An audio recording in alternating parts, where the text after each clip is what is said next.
Well, hello there. My name is Mark Mars, and I love helping trainers, presenters, workshop facilitators really take their results to the next level. In today's video, I want to talk to a particular niche group of trainers and facilitators out there that maybe be in disguise. And I call these the introverted public speakers and workshop facilitators, the introverts of the people out there that maybe in the field of public speaking and workshop facilitating, and they are the ones that are very good at wearing the mask of extrovertism, so to speak. You see, what we actually don't realize is that a lot of public speakers and workshop facilitators out there are actually introverts. Yes, strangely enough, when you actually talk to them, they will actually say, well, I do this thing on stage, but it's actually something I need to switch on. And typically, I am an introvert. And you hear this from quite a few people out there.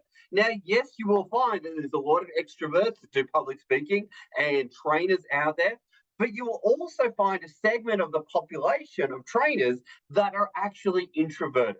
And in today's video, I want to speak to you, the introvert.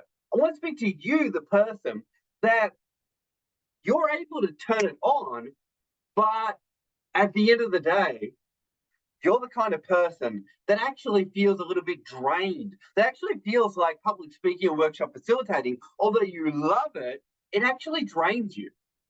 And you're the kind of person that needs to be able to calibrate that energy creation and that energy draining, so to speak.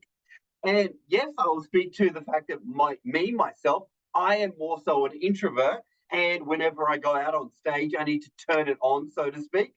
But afterwards, I find it very draining. And the way that I define introvert and extrovert, or extrovert and introvert, is how do you gain or lose energy?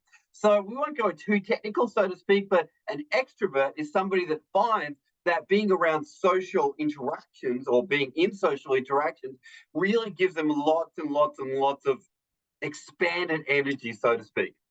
But an introvert, on the other hand, they are energized by alone time.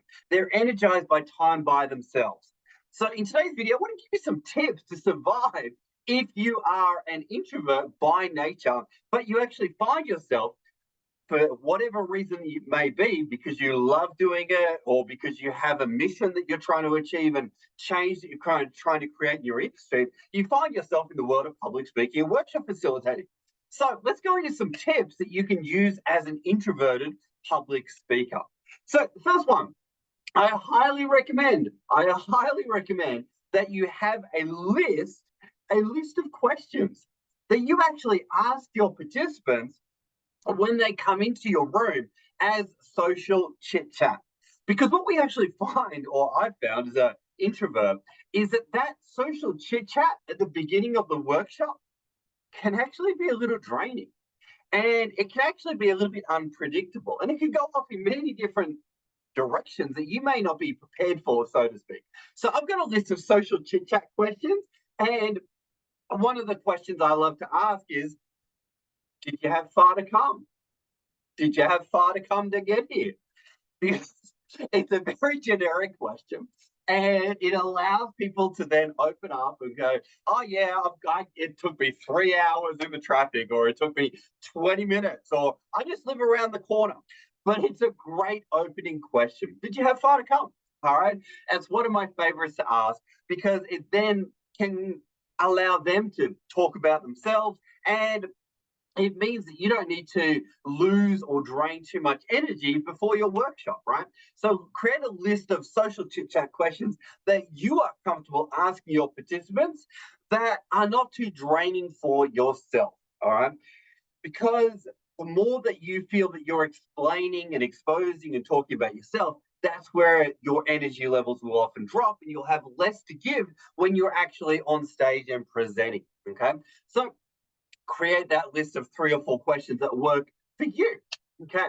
Second question, or second tip for this video is recharge at the breaks, recharge at lunch times, and create some alone time for yourself where you maybe listen to your favorite song or eat your favorite food or do whatever it is that recharges you. But ideally, if you can create a alone time where you are not impacted by your participants and they're not asking you lots and lots of questions or you're not having to socially interact, it's a great thing to get proactive about that alone time. And even during your sessions and during your workshops, if people are doing activities, step aside and do some breaths.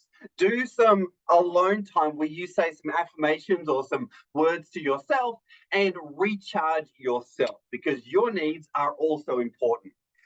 Third tip, get to the venue early and prep and be ready as early as you can, because that's going to allow you then to be able to have the bandwidth when people actually come into the door and come through the door and you're able to socially interact. And once everything's settled, you can then switch your mind into, okay, now it's social interaction time. And now this sounds a little clinical, but at the end of the day, the more strategic you can get around managing your introverted needs, so to speak, the more you're going to actually have to give to other people, and the more you'll be able to be present for other people. Next one, at night, ideally, during your workshop, if you're running a 5-day workshop, my advice, my tip is avoid social interaction until the last night, okay? Until the last night, make sure that you have minimal interaction with other people just so you can go home and recharge yourself so that you are taking care of your needs. But by all means, socialize on that last night because everything's taken care of and you no longer need to be on stage and be present and powerful for everyone else. The last night you can probably relax and that's all good. But at the same time, if you want to take some alone time, that's cool as well. Next one. Next one is a really important one because what we need to realize is that the mind always also reacts and responds to reward. So ideally, if you can, on the weekend, or the Saturday and the Sunday, or whatever day after the event may be, I highly recommend that you do something for you as an introvert. Whether that's some meditation time, whether that's walking on the beach, whether that is listening to some songs that you like, whether that's just sitting down reading a book, whatever that is, schedule that in. Because if you can, after a big event, recharge your batteries, you will then be able to be present for the next workshop that you run, or you'll be able to be present for yourself or for whatever it may be. But know that after a 5-day event or even a 2-day event, whatever it may be, you need to reward yourself with something that meets your introverted needs. And the last one I'll speak to is using tactical empathy. Now, this is a concept that comes from the book Never Split the Difference, and it's been an amazing concept that I've been able to apply in so many different areas of my life. And it's ways to be able to demonstrate empathy for other people, but also yourself. And it's a way that you can do it in a way that doesn't drain you and your energy and allows you to still respect your needs and respect the other people's needs, but create a deep, authentic connection at the same time. So highly recommend that you definitely check out that book, Never Split the Difference by Chris Voss. It'll definitely transform your life. I don't get any royalties or anything like that, but I just do want to share that it has given me some skills in regards to communication. As an introvert, that's really helped me be able to connect with others at a deep level, but not drain my energy at the same time.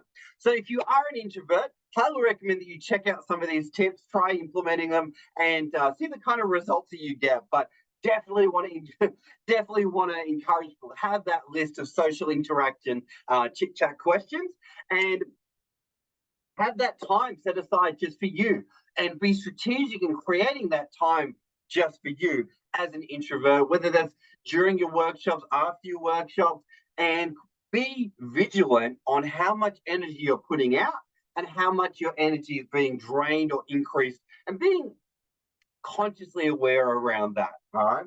So hopefully you got some tips from this video. I hope you got some value from the video. As always, like, comment, share. Let's get this out there. And introverts, We love you. Introverts have got a beautiful message to share with the world. And introverts are amazing at what they do on stage. And it's just about self-management and energy management.